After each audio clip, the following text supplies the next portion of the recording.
Hi everyone, my name is Karen, this is my channel RatherBeReading, and today I'm bringing to you a recent reads video.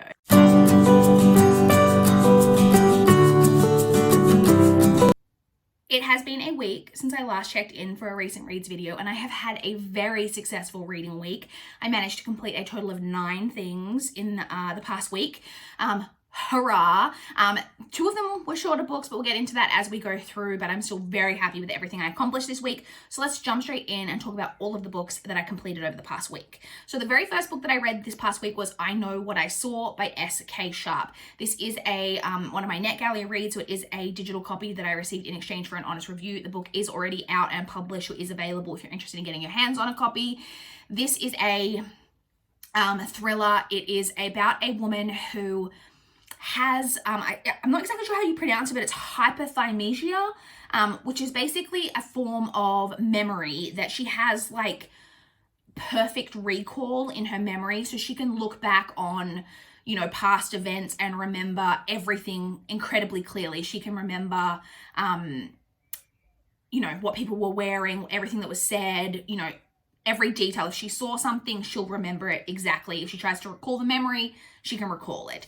And her ex-husband, who she was divorced, I think she's been divorced from like a good 10 years, but she gets a call. He has been arrested, and she's like, what's going on? And it turns out that his father, who went missing when they were, I think she was like 16 and he was 18, he's been missing ever since then. His body has just been found, and it turns out that he didn't, everyone assumed that he kind of like took off. He didn't take off, he was murdered, and her ex-husband, who was her boyfriend at the time, kind of like her high school boyfriend at the time, is arrested for the crime. And she, however, is sure that he didn't do it because she knows that he was with her this whole evening. So it all happened the night of this big party that was going on, but she knows that they were together on the night of the party because she remembers it all clearly. So she goes to the police to like provide an alibi for him. The police are pretty skeptical because they don't really understand this whole memory thing that she has. And the story kind of kicks off with there of her trying to kind of clear the name of her ex-husband and looking back on this event from previous years and trying to figure out what happened. I had mixed things about this. So the whole hyperthymesia thing was really interesting, but I did some research on it afterwards and I don't know how accurately it was portrayed. So yes, these people who have this condition or this ability do have very clear memories of things that happened in the past, but there have been studies that have done into it that have shown that it's not always necessarily 100% accurate. So, but whereas in the book it was kind of like displayed as being, or like shown to be like that she was like infallible. Her memory was exactly perfect. There was never any way that she could have ever have made a mistake. And you know, and obviously we know normal memory, human memory, eyewitness accounts, all of that is incredibly subjective. It is very much been proven that eyewitness testimony is not always accurate. And despite how well you think you recall something, or are sure that the way that you saw something, or like that you're sure that you saw this person wearing a black jacket, it's shown that it's not always like true. Whereas it's shown that because of her condition that her memory is exactly accurate. I don't know that that's true. One aspect of it though that was displayed that I do understand to be true, that I found very interesting, is that people who have this condition really struggle in that they get really drawn into old memories because they have this like really big recall of past events. When they like someone says something and they recall a memory, they can get lost in like complete time loops of just like going through like remembering something and getting really drawn into memories. And it sounds like it would be a good thing, and it can be a good thing because you can remember all of these great happy memories, but you can also remember in perfect clarity all the terrible things that ever happened to you. And when you get drawn into like a thought spiral or like a memory spiral, it can not always be a good thing, and people can like really lose time. Like it's a real thing. And that was displayed in this book of the main character like trying to remember and like looking back on these memories and just going like getting drawn through like memory after memory after memory after memory and trying to recall all of these details. And like all of a sudden she thinks that she's been like staring off into space for 10 minutes and it's been like 2 hours and she hasn't accomplished anything and she's not sure where the time went, that type of thing. All of that was really interesting. Having said that, the mystery itself, not really that compelling, no real twists and turns to the mystery, all seemed really obvious. Also, the main character herself, just apart from the like memory thing that was kind of interesting, I really didn't like her as a main character. She jumped to so many conclusions. Like, so she would remember one fact and then be like, oh, that fact must mean that it was this person then, and just like then be on this like complete bandwagon of it being this person, when it was just like, just because of this one detail doesn't mean that this person is like a murderer. Like, you need to like actually look at things in context. And I don't know, she was very, very irritating to read about. So overall, at the end of the book, I was left feeling, I don't know, I wasn't satisfied. Like I said, the mystery wasn't that compelling. It was very predictable. The main character was very annoying. So in the end, I ended up giving that one 2.75 stars. Then, excitingly, I picked up a Babysitter's Club book. So if you guys have been watching my channel for a while, then you know that I was, a while ago, had started on a reread of the Babysitter's Club series. The Babysitter's Club books are the first books that I was ever like truly obsessed with growing up. Like, I was obsessed with the Babysitter's Club book I owned, and I'm really sad that I let myself get rid of them. I at one point owned the entire collection of Babysitter's Club books. I owned hundreds and hundreds of them. And then growing up, like, I just eventually got rid of them, and now it's really hard to find a lot of the copies. And I was doing a reread, but my library up to the point that I was up to, like, didn't have any more of the books like in order, because I was trying to read them in publication order. And I then noticed, I was looking at something on my Libby app, and I realized that my library had a couple of them on ebook. And so they did have the next one that I wanted to pick up, which is book 19, which is Claudia and the Bad Joke by N.M. Martin. So this one is, like I said, book 19 in the series. We're following Claudia, who ends up breaking her leg due to a prank. Basically, there's one kid in particular that's like this huge prankster, but then also all of the kids in the town end up at this like slapstick movie like marathon where people, it's like a bunch of movies about different pranks and things, and so everybody gets caught up in this kind of prank mania, and everyone's kind of playing jokes on everyone, that type of thing. I have to say, this is probably one of the Babysitter's Club that I've enjoyed least so far. This one was just so much unrealistic content in there. Like, I just didn't buy really anything that was going on in this one. It was still like enjoyable, like nostalgic read. And I was excited for this one to be from Claudia's perspective, because historically with the Babysitter's Club, my favorite babysitter was always Stacy. I don't know why that is. Now as an adult, I'm finding that my favorites are Claudia and probably Marianne and like a little bit Mallory. But Claudia's probably my favorite. I don't know. She just like, she's obsessed with junk food. Relatable. Loves mystery novels. Relatable. Like, I'm really into her. So like, this one was told from her perspective, but it wasn't my favorite. I only gave that one 2.75 stars. I then picked up another NetGalley read. So again, one that I was provided a digital copy in exchange for an honest review, and that is You and Me by Nicola Rayner. So this one, we have kind of a stalking storyline going on. We're following a character who, when she was a teenager, she went to this boarding school, this quite like preppy boarding school, but it was one of those situations where everyone was like really well off. It was like a really well-to-do school, but she and her younger sister both got into the school because her mother was on staff. So they were definitely like the like level below all of these other people who went to the school. And when she was at school, she was obsessed with this classmate of hers. So the main character's name's Fran. She was obsessed with this classmate of hers named Charles, like was in love with him, obsessed with him. We know that kind of this event happened that's related to her younger sister. Something bad happened to them and to her, and they ended up leaving the school, whatever. And we know now that as an adult, she's estranged from her sister. Her sister has taken a baby that she had and who the main character's never met, moved to Paris, and she hasn't seen her, and they don't really talk. They're very estranged. And then through circumstances, she ends up as an adult coming across Charles again. This is all before the novel starts, and becomes immediately kind of obsessed with him again, and becomes somewhat of a stalker. She likes to go to the like where his house is in like the early hours of the morning and just watch the house. Like, there's some definite stalkery, creepy behaviors going on.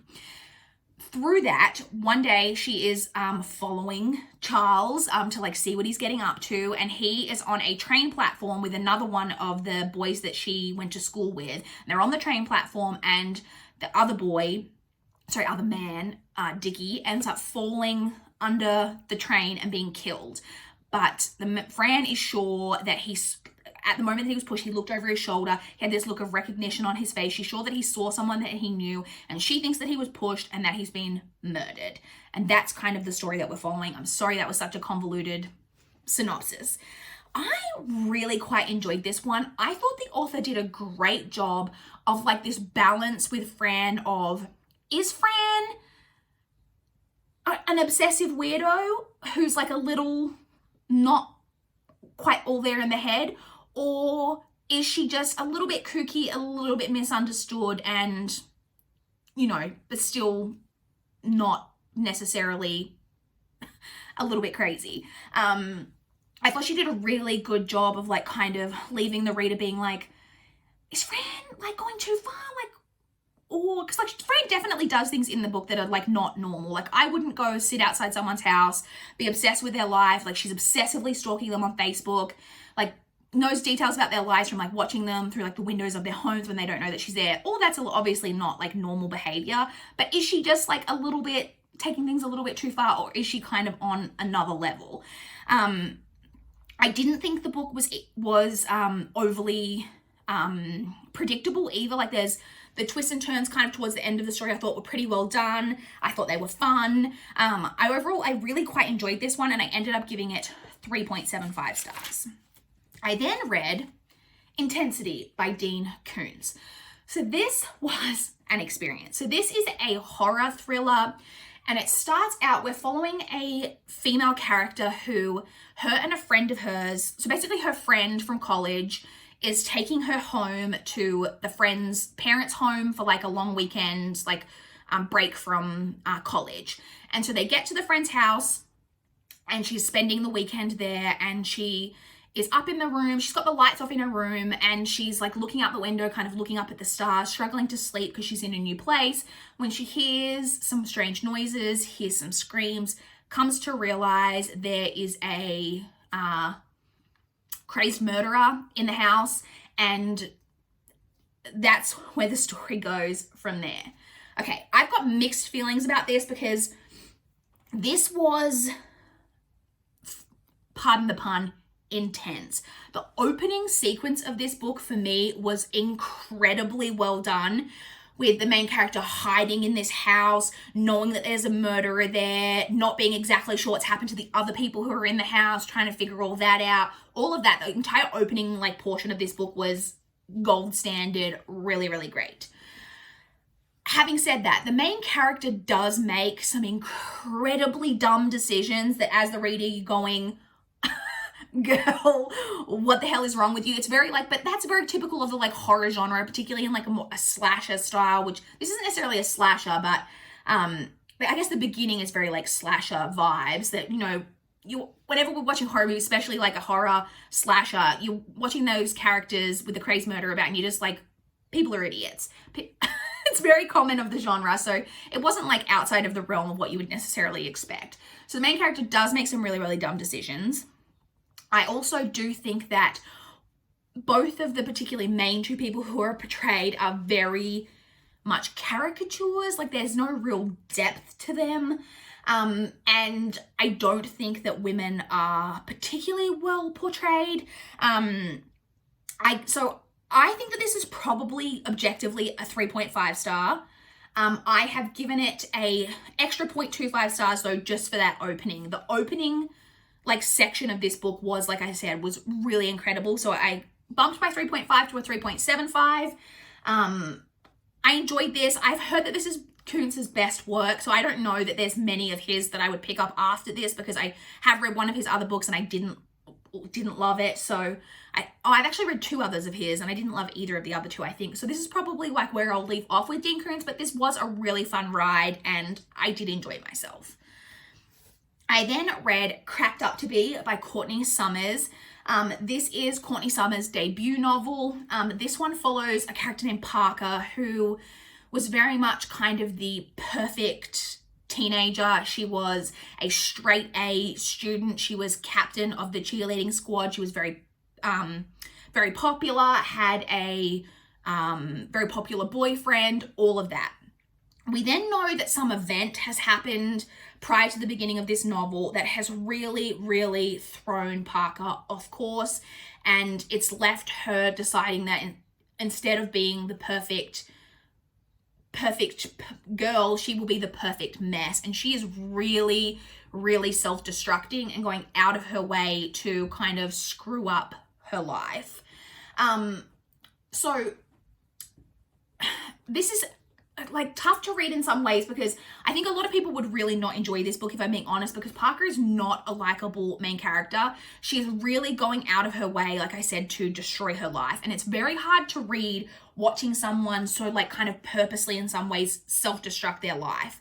But I enjoyed this because I really can see like what Parker's trying to do. Like, she is not in a healthy mental health state. She is crying out for help. She's screaming for like people to help her. That was where more of my frustration came in the book, is I don't think that there are adults who are like trying to help her, but I don't think that they were doing enough, because I think it's very clear that she needs a lot more help than what she's getting in this novel. There is like somewhat of a mystery element to what exactly happened, like why has Parker, like, is she the way that she is now? But that's really more of like just a subplot to just really looking at Parker as a character and crying out for help, and the ways that we self-sabotage, that we can self-destruct ourselves when we feel like we're not worth being the perfect person, that we are not worthy of that, and we're not worthy of the love from the people around us, or the friendship from the people around us. We're not worthy of getting good grades. We're not worthy of getting anything good in our lives. And so in order to make sure that we don't get anything good in our lives, the things that we do to like make sure of that, if that makes sense. I feel like I'm not explaining this well at all. It's definitely not my favorite of Courtney Summers. It's probably my least favorite. Well, it is my least favorite so far. I've read Sadie by her, which I gave, I think, a 4.5, and I read All the Rage by her earlier this year, and I loved, but I still really, really love Courtney Summers as an author. I gave this 3.5 stars. I will definitely be making an effort to pick up more of her backlist in the future. The next book that I read was The Ice Twins by S.K. Tremayne. So this is another thriller. This one is about, so we're basically following a family that had, it's a mother, a father, and two twin daughters. They were, I think, 7 years old at the time of the incident, where basically one of the twins fell from a balcony and was killed. And we're now following it. I think it's been about a year or just over a year after that event, when they have decided to kind of move to this really remote area in Scotland to like live in like a lighthouse cottage, and to like kind of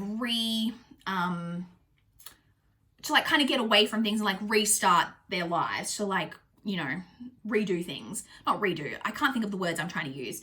But when they do that, however, the remaining twin, the surviving twin, lets the mother know that she is not the twin that they thought survived, that she is the twin who died, and that they've got it wrong about which twin she is.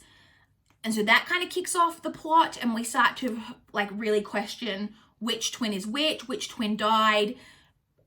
Has the twin that did die really left? Some stuff like that going on in here. And that is the story. I didn't like this. I really didn't like this. This is really overly descriptive in the way that the author is really, really, you can tell, trying to create like a lot of atmosphere. And I totally get that. I love atmospheric novels. He's really trying to create like the sense of place with the location, but it was just really repetitive. I don't need to hear about how like gray and swirling and like muddy the flats are. And it was just like, it was over and over and over and over and over again. And it just got really, really annoying after a while. I also think that, and I didn't know, S.K. Tremayne obviously is a gender neutral name. This is a male author. And I looked into that afterwards because I thought the portrayal of women in this was not well done. There is a really weird relationship between the mother and the father, and it was just portrayed like really oddly. And I thought that like the author was going for something, but they didn't like build up to it or like create the background for it in order for it to be like feel natural to the reader. And then the whole outcome of this, I just really left a bad taste in my mouth. I didn't like. I can't go into too many more thoughts than that without spoiling things, but that is what it is. And I gave this 2 stars. Really, really was not a fan of this one. I then listened on audio to Tilly and the Book Wanderers by Anna James. This is the first book in the Pages & Co. series. I know there are 3 books out, and I think that maybe is all there is going to be. Let me know if there are planned to be more in this series. It was narrated on audio by Aisha Carla. This is a middle grade series. We're following a main character named Tilly, who basically discovers that she is a book wanderer. So she is being raised by her grandparents, who own a Pages & Co., which is a bookstore. And one day she notices, sees, I think is it Anne from Anne of Green Gables or Alice from Alice in Wonderland? They're 2 very prominent characters. She sees one of them outside of their book. She then discovers that that she can go into their books and she can wander through books. This was really, really delightful, fun. It was really like brought the, it really just is like a love story to children's imagination, to the love of literature. Like it was really, really enjoyable. I really enjoyed reading it. I don't have too much to say apart from that. I gave it 4.25 stars. I really look forward to continuing on with reading that series because it really was just a really, really enjoyable read. I then read another NetGalley read, which is Witch by Finbar Hawkins. So this is another one that I did receive a digital copy of in exchange for an honest review. And again, this one is already out and published. All of the NetGalley books that I read this week are already out and published or are available if you're interested. So this one is historical fantasy. It's definitely fantasy, and I believe it's supposed to be in a historical setting.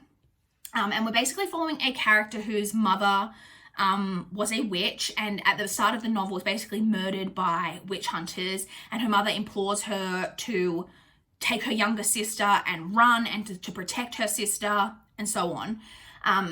So the main character does that, but she also vows to get revenge against the hunters, the witch hunters who have murdered her mother. This is very much a revenge tale. I will also say this is incredibly short. I didn't realize how short this was. It's only like 250 pages. I flew through this. So I enjoyed this for the most part, but I will say this didn't feel like anything new. This really felt like a story that I've read before. I didn't feel like this really brought anything new to like the tale of just a girl who is mother's been murdered and she's like trying to seek revenge. Like it just didn't really bring anything new to the table in my opinion, but I did enjoy it for the most part. I will say the writing style is a little hard to get into. There is a lot of like different ways of like speaking of the way that the words are structured in order, I think, to create the historical setting that the author was going for, which is fine. It just did take a little bit to get into. Like, you know, it's a witchy revenge tale, so I was probably always going to enjoy it, but like I said, it didn't necessarily bring anything new to the table. In the end, I gave that 3.25 stars. And then the final book that I read was another Babysitter's Club book, and that is Kristy and the Walking Disaster by Anne M. Martin. This is book 20 in the series. So my library, I think, has the first 20 ebooks, and then they skip, and then they've got like random ones in the hundreds. So this might be the last one of the normal series that I read for a while, but I'm thinking I may skip, and because my library does have a bunch of the ebooks of the mysteries and the super mysteries, and those were honestly my favorite growing up. So I may be skipping and reading some of those in future because like there's no point in me, like I don't need to read the entire series in order, so like I may just skip and read some mysteries. So you may be seeing some more of those on my channel in future, but this is probably the last one of the regular series that I will be reading, at least for a while. So this one follows Kristy, who is putting together her baseball team, Kristy's crushes. She basically puts together a softball team for all of the kids who are like too young to join Little League or aren't good enough players to join Little League. And she puts together a team of them. This one I thought was really good. So I think Babysitter's Club is at its best when it's really trying to like put across like a good like moral message. This one is just really about that it's not about how good you are at something. It's just about doing your best, trying your best, about every kid like getting to have a go. you know, it's not about like, you know, being the best, and it's not about always like winning every game or anything like that. It's just about having fun and trying your best. That's what it's all about. And I really, really loved that. I will say that, again, there's a lot of stuff in the Babysitters Club books that as an adult, again, to just be completely transparent, I understand I'm not the target audience of these. I am a 32-year-old woman reading books written for a much, much, much younger audience. So I recognize that these are not things that would have annoyed me when I originally read them, but there are little things in there, like, you know, one of the players who's playing on the team is like 2.5 years old, and I was just like, is a 2.5-year-old like playing baseball? Like, you might get some exceptional kids who are like really, like, I know there are kids who are like, you know, really advanced for their age in that way and might be like exceptional softball players, but like a lot of these kids are really little, and I was just like, not necessarily buying it. But putting all that aside, I thought this one was really enjoyable, and in the end I gave it 3.5 stars.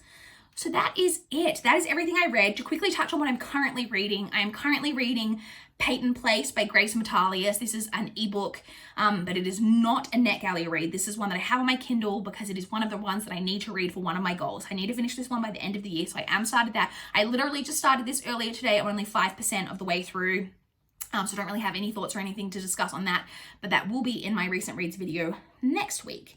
So that's it. Like I said, a really successful reading week. I read 9 things. Like I said, 2 of them were Babysitters Club books, but I still had an amazing reading week. I finished 4 books yesterday because I was halfway through Tilly and the Book Wanderers and halfway through the Ice Twins. Well, not quite halfway. I was like 2/3 of the way through this, and so read the last third. And then I was 1/3 of the way through Tilly and the Book Wanderers, so I read the last 2/3 of that. And then I started the ebook of Witch by Finbar Hawkins, and like just flew through that because it ended up being only like 250 pages. And then I read the entirety of the Babysitters Club book. So I just like read a ton yesterday. So I'm really feeling better about possibly reaching my Goodreads goal. I believe at the time of filming, I need to read 24 books in 20 days. So still ambitious, but I'm hopeful. So I would love to chat with you guys in the comments down below if you've read any of the books that I read, or if you want to chat about what you guys have been reading recently. I would love to know. Please like this video if you liked it. Please subscribe if you want to see more of my channel. That is all I have for this video today. Bye guys.